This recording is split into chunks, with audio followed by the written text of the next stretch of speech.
Day two of New York Jets mandatory minicamp wraps up earlier today. We're going to go over some of what was reported out of camp and what some players and coaches had to say about it. I'm Glenn Naughton with JetNation Radio and JetNation.com. Be sure to log into JetNation.com where you can register and become a part of what is the most active Jets message board on the web. So players, coaches met today with the press. Different. They'll have different groups each day. We'll touch on a couple of key comments. Nothing from Aaron Glenn, but let's start with Justin Fields because we did a show yesterday wrapping things up. Just kind of commented that Fields had a good day. Probably didn't mention enough because I know that I'd said previously that one of the main areas that I'm hoping to see improvement out of Fields is the deep ball accuracy. Like I said, he throws a real pretty deep ball. He's got plenty of arm strength. Nobody's ever doubted that. But they're having some issues with consistency. And if especially if you look at Justin Fields' film from last year with Pittsburgh, and I've mentioned this before, I don't want to beat a dead horse, but a lot of his deep balls were, he's throwing to George Pickens, who's making sort of out of this world one-handed catches. Stuff that, as I've said previously, is just not sustainable. You can't go into every game expecting, well, I'll just have my wide receiver one make a, fully lunging toe tap, one-handed grab, falling out of bounds. Greg says, let's go Jets. Absolutely. And Fields will ball out this year. That's what we're all hoping. And I've had people say I'm a Fields hater because I'm pointing out parts of his game that I think need work. The NFL feels the same way. And I made this point the other day. If Justin Fields was a bona fide, legitimate guy who had reached his ceiling and was playing to the level that was expected when he was drafted, he would have never been moved, and B, he would have gotten a $50 million a year contract this offseason. The fact that you really only had, at least, listen, there may have been more. All I heard was Jets and Steelers wanted Justin Fields. And this isn't to knock Justin Fields. This is just to say, I'm not ready to jump on the bandwagon and say this dude is going to be a monster this year. Does he have the talent to be a monster? 100%. The ability to run, the arm strength, the athleticism, the leadership that you hear about. I have no doubt he has the tools to do that, but I'm not going to say that, on whatever today's date is, June something, 15th, July, whatever it is. I'm not jumping on board and saying that I know he's going to be a beast this year. I think, can he be? Absolutely. Will he be? We don't know. But what we do know from today and from yesterday, some good deep balls out of Fields, which is good, obviously. According to Rich Samini today, there was some inconsistency. Missed some wide open receivers, which there's the concerns that you have, but also connected with a few guys on deep balls. Again, Garrett Wilson, no surprise, has been his number one target so far in camp, as he will be his number one target throughout the season. We've talked about their familiarity. Everyone's talked about their familiarity. You kind of expect big things out of them. Greg also says ground game will be top 5. I said that a couple weeks ago. I expect the Jets to be top 3 in the NFL in rushing attempts. And we're going to talk a little bit about Breece Hall today. Actually, you know what? I might do a separate show on Breece in the next couple days. But he did say today, though, Breece, this according to Antoine Staley, the New York Daily News, that he did play with a knee injury last year that was pretty significant, which it's a weird thing, right? With injuries, if players say in the moment while it's happening, if guys say I'm hurt, it's like, oh, I don't want to hear it. I don't want to hear excuses. But then if he says it a few months later, everyone's like, oh, okay, well, he was playing hurt. What do you expect? And again, I'm not saying that, Breece wasn't hurt. I just think it's funny, the fan mentality, right? It's don't tell me about it while it's happening. But if you tell me about it later, then, we'll give you a pass. And I don't think Breece needs a pass. I think the biggest issue last year, and I've talked about this before, and I'll touch on it again, just the lack of sticking with the running game. Everyone talks about Breece like he averaged 3 yards a carry last year. Not the case. Yes, you look at the run game, you look at the offense as a whole. When Nate Hackett was running the show, and 1.5, 2 yards a carry, whatever, is garbage. Once Hackett was gone and Downing was inserted as the play caller, Breece had plenty of games where he was at 4.5 plus per carry. And that's pretty damn good. You extrapolate that over a season, that's a damn good football season for any running back. So really, I feel like Brees Hall gets when I hear the talk about lack of 1,000-yard season and all this, it's not all on him, and far from it, as a matter of fact.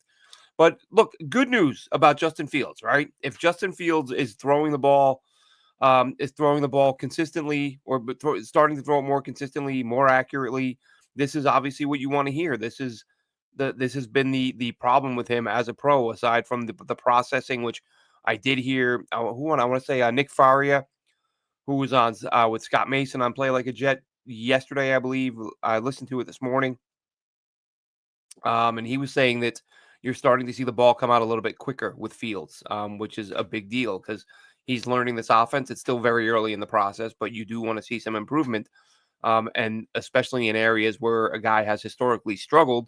And it looks like that's what we're seeing with Fields, at least according to Faria, who is out there at camp. Tony says, I'm going to jump in and out of the chat here. Tony says we need a reliable kicker. They're bringing a couple guys in. They're bringing in Mevis, which I think would be hilarious, for those who piled on Darrelle Reeves for years, calling him Mevis, for the Jets to actually add a guy named Mevis.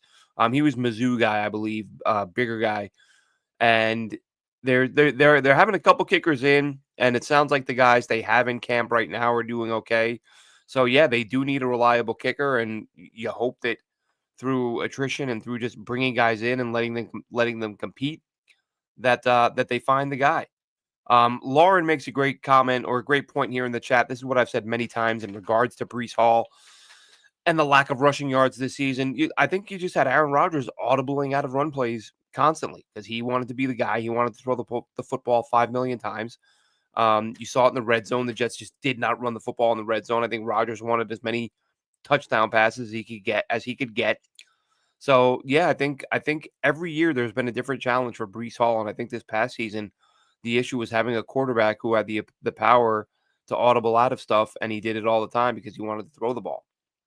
Vlad says the Jets had the least amount of rush attempts in the league. I guess you're talking. Yeah, I would not be surprised by that at all, and I think that is going to flip completely as they'll be sort of a top 3 team this year, if not one.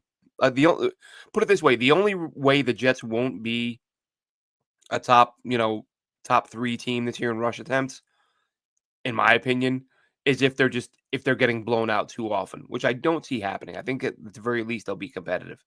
So we'll see what we talked about it yesterday.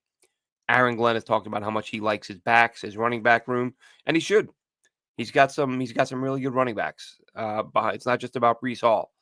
You've got Braylon Allen, you've got Davis, you've got Edwards, who I've talked about a few times as somebody who shouldn't be overlooked. But it sounds like today, Jets worked on basic fundamental stuff. This, according to Rich Cimini of ESPN New York, also said that Jamian Sherwood had a big play or had a sack and a pass broken up at the goal line. You hope to see Sherwood take that next step as now a guy who's a sort of anointed day one starter with a new contract. Azariah Thomas had an INT against Tyrod Taylor, and Sauce got called for a PI. Steve Wilkes talked about Sauce before practice, talked about how he thought that, as a guy who's a multiple-time All-Pro, yes, Sauce is one of the best players in the league, but he feels like the consistency isn't there. He feels like he needs to be a more consistent player, and as if we don't all feel this way, needs to start coming down with some interceptions. We don't see that enough out of Sauce Gardner. It's frustrating as fans, even though I still I've never wavered off my belief that he is one of the best corners in the NFL. At worst, he's top 3 in terms of coverage. But yeah, it does get frustrating when you don't see him make more plays on the football, because it certainly would make life easier on everybody. The defense, more opportunities for the offense. So let's hope that he manages to make that happen and become a guy who can pick the football off and make some more game-changing plays. And it's not to say PBUs don't change games and aren't important, especially in some situations more than others. But the lack of interceptions has been kind of crazy for Sauce Gardner thus far as a pro. See what else. It's had a few different notes here. Josh Reynolds. I tweeted out, I don't know how long ago, a couple weeks ago, 3 weeks ago, maybe, because I didn't love the signing. I didn't hate it. I felt like, all right, journeyman, body, camp body, depth piece, whatever it may be. Watched a little bit of film and thought, all right, don't love the signing, don't hate the signing. Then a few weeks ago, had some more time and, things had kind of settled down with the draft and all that being in the rearview mirror. So I go back and I watch more of Josh Reynolds. And as I said, I kind of tweeted out that said, I just spent a few hours watching a few of his games, some of it all 22, some of it TV angle. And I felt a lot better about Josh Reynolds. I thought, you know what? This guy actually, and if you look at his numbers, historically, he's never had a huge season, but in the couple of years that he's been a starter, a somewhat regular starter, and by that I mean he's starting double-digit games, he puts up 600 yards, 700 yards, somewhere in that neighborhood. As a guy who's probably not even going to be the second most targeted receiver, no matter who wide receiver 2 is, I think we're going to see, again, you're going to feed the hell out of Garrett. I think we're going to see Mason Taylor and Breece Hall get a ton of targets. So wide receiver 2, whether it's Reynolds or Lazard or if somebody else emerges, that's an entirely different conversation. Who that wide receiver 2 will be, no matter who it is. I don't think there will be a ton of targets, but to me, Reynolds, after watching him, looking at the drop numbers, he's got more reliable hands than some of the other guys. That doesn't, it's not to say that Allen Lazard won't play. I think he will if he's not traded to Pittsburgh or somewhere else at some point during the season. But I think Arian Smith, the rookie, of course, the speedy rookie, at some point maybe takes over as the starter as the year goes on, especially if you're out of it and you want to, develop some of the kids. At that point, maybe you go to Arian Smith. But I think that the concerns or the questions in my mind about who wide receiver 2 is going to be were kind of put to rest after watching Reynolds a few weeks ago. And today he had a touchdown catch from Fields on what was an absolute laser. The Jets tweeted out a clip of the catch. Couldn't see the whole throw from the angle they gave, but the ball was humming as it came in there over the shoulder, and Reynolds made the touchdown catch. Tony says he thinks that coaching adjustments will make the Jets more competitive and the defense will be more unpredictable. That's the hope. You hope to see more blitzing because that certainly didn't happen enough with Robert Saleh and company. And are there any trade updates on Butterfinger Lazard? No, listen, there was the Steelers rumors several weeks ago, and I think that resurfaced a little bit once the Rodgers signing became official. But I think Lazard is a guy. I think Pittsburgh obviously becomes the most likely target if the Jets are going to move him. But at his price tag, if I'm the Jets, what I would do, and feel free to disagree if you like, and that's not to say I wouldn't move him now. Of course, for the right price, you move him. But I would say hold on to Lazard and just hope that he plays well enough, which he had. I get the Butterfinger comment. He's got way too many drops. We've all been saying that for years. I said when he was signed, I said all these fans who were like, oh, thank God we can finally replace Corey Davis, who has so many drops. And I went and looked at the numbers and I'm like, I hate to be the one to tell you guys, but this dude's got worse hands than Corey Davis. And that's proven to be true. But he also at times has been a solid receiver. And if I'm the Jets, I hang on to him. I get him enough reps to let him contribute, let him showcase.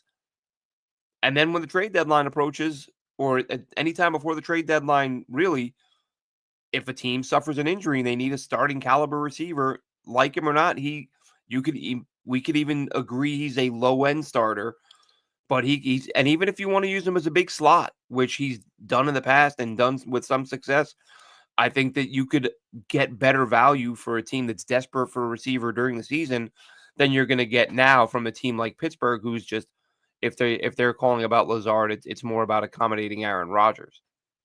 So Lauren chimes in, says neither Lazard nor Pitt want the trade. Could be the case. Aaron Rodgers, when Aaron Rodgers comes to the Jets, he's going to have a lot more clout and a lot more say so than when he goes to the Steelers. The Jets are a desperate team. Haven't won a Super Bowl in a million years, haven't been to the playoffs in nearly a decade and a half. Aaron Rodgers is going to be able to pull some strings and make some calls, or I should make some decisions. I mean, when you go to Pittsburgh, I mean, we can talk about all the recent playoff losses and all that, but it's still a much different situation. You're with a team with a winning tradition, haven't had a losing season in a million years. They've got multiple Super Bowls. So yeah, that Rodgers can't walk in there and be like, all right, well, you guys are a dysfunctional mess, so I'm going to take over and you guys just do what I say. That's not going to happen there. Now, look, he could say, hey, man, go get me Allen. He knows the offense. I'm comfortable with him. Great to have him in the huddle. Great to have him in the locker room. Guys have questions, blah, blah, blah. There are benefits to it. Absolutely. And Pittsburgh may consider it for that reason. But it's not going to be quite the situation it was with the Jets where they went out and signed him before they even got Rodgers. So Lazard, I think, will see playing time. I think in a role, again, as a big slot, I think he can be effective, especially maybe down in the red zone. But Josh Reynolds, to me, like I said, the touchdown catch today, I think he's the guy who emerges as wide receiver too. Now, whether or not he holds on to that all year and holds off Arian Smith, that's something that we'll have to wait for the season to find out how exactly that transpires. Other thing I wanted to touch on real quick is basically, and I'm going to dig deeper into this because I was watching some college games earlier, watching some prospects, and who was it? Clemson against South Carolina. And there was one play in particular where Clemson receiver, big yards after the catch, and just tacklers bouncing off him left and right. And the commentator even said, that's terrible tackling. And I thought, God, that reminds me of the Jets defense last year. One of the worst tackling teams in the league. And you look at Detroit, I went and looked up their numbers, and actually someone had done an article. NFL.com, they didn't exactly explain, the whole formula, but they just ranked teams 1 through 32, they're tackling, and looked at how many misses and, miss percentage and things like that. The Jets were, I want to say, 30th in the NFL last year in tackling, whereas the Detroit Lions were 3rd under Aaron Glenn. A basic fundamental thing that was overlooked with the previous regime that hopefully Aaron Glenn brings in. And one thing Aaron Glenn would definitely like to bring in, last thing we'll touch on here, Tony asks in the chat, is DT our biggest need for defense? Absolutely. I've talked about it ad nauseum because of how aggravated that I was. I said a million times going into the draft, this is the year to take 2 DTs in the draft. Ridiculously deep class, one of your biggest needs on the roster. Go get two guys that are 320, 330 plus. Get a Deion Walker, get a Jamari Caldwell, get somebody like that. Jets did none of it. They brought in a couple of promising UDFAs, which is fine, but they didn't go out and try to get a blue chip tackle. That is absolutely their biggest need. Quinnen Williams can't do it all himself. You need somebody next to him to challenge offensive linemen. And, again, the Jets passed on that opportunity. We'll see how it works out. But yes, Tony, I would say, my opinion, on defense, the Jets' biggest need is DT. I would say the next biggest is probably edge depth because we don't know what we're going to get from Jermaine Johnson. You have to figure it's at least half the season till he's close to being himself. And then Will McDonald. And everybody else is a question mark. Again, there are some guys with some potential. Eric Watts is a guy we don't really talk about that much, but I thought he flashed a little bit last year. Braden McGregor had some moments. Again, another guy I felt like he had a couple weeks in a row where he's literally like that millimeter, that hair away from getting to the quarterback, and wasn't able to get there. So with better coaching, you hope that happens. Dwayne says, "You make me laugh." Well, good. I'm glad I can entertain Dwayne. I can only assume Dwayne's talking about Fields, who I don't know if you're just tuning in, Dwayne, but had some nice things to say about Justin Fields here at the top. So basically, the situation the Jets are in right now, defensively, yes, defensive tackle absolutely the biggest need, but there are some good pieces in place. If when Jermaine Johnson gets to 100% and you've got Will McDonald on the other side, they that is a very formidable duo. You've got some of the rookies on defense who you hope are going to contribute early on. And there's a lot. Look, there's a lot of time between now and the start of the season. This is all while it is the phase 3, the later final portion of the offseason before you kick off training camp in August. Um, there's a lot can change. There's nothing that's happening right now. It's going to have a huge impact because once the pads go on and they're out there on a daily basis, and they're learning the scheme, and some guys are improving and other guys aren't, and maybe some guys are showing how coachable they are and other guys aren't, or showing how coachable they aren't.